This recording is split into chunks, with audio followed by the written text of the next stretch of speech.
There's one other last concept we want to talk about on vectors, and it's really, really simple. You'll see it.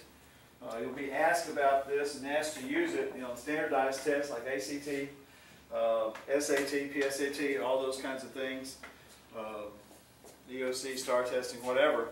If you're doing any kind of geometry, they want to test anything on geometry, they want to test translations, transformations, whatever, they'll put this up there to see whether or not you know about it. It's real simple. It's sort of intuitive type of thing. It's called vector translation.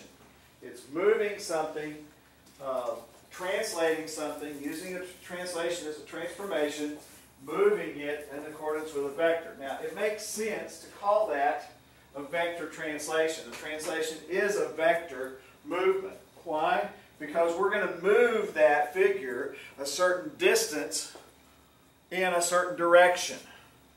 For instance, if I move my hand, and let's do this, or let's take this yardstick. If I want to move this yardstick up 3 and right 2, I would simply go 1, 2, 3, 1, 2.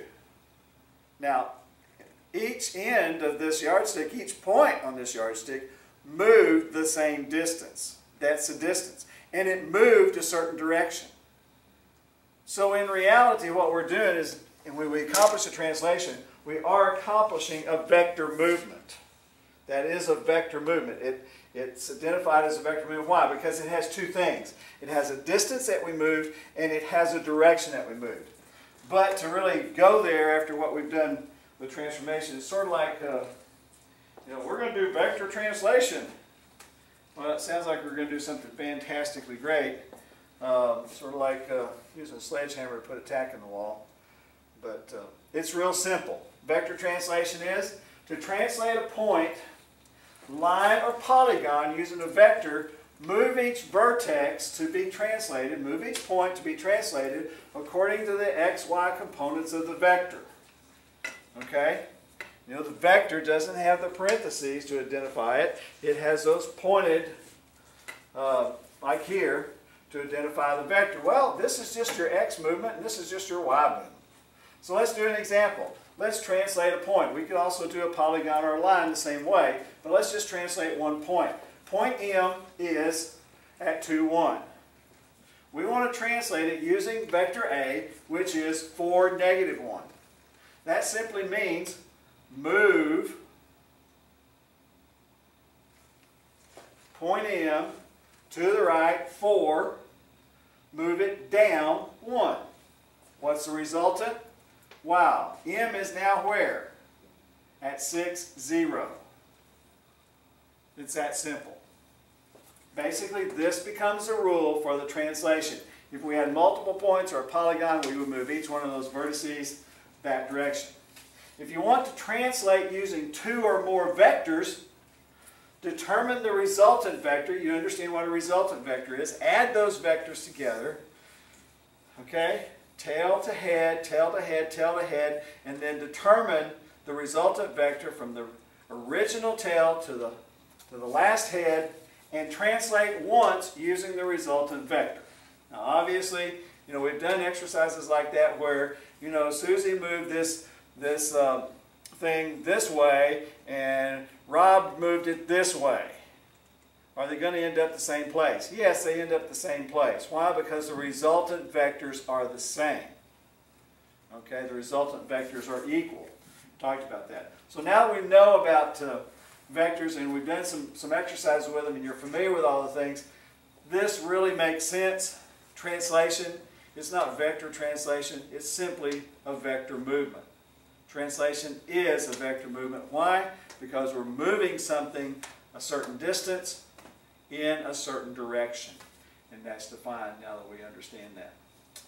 I think we're pretty well done with what we have to do with vectors in Chapter 9. And in this course, vectors begin to get into real world. Okay?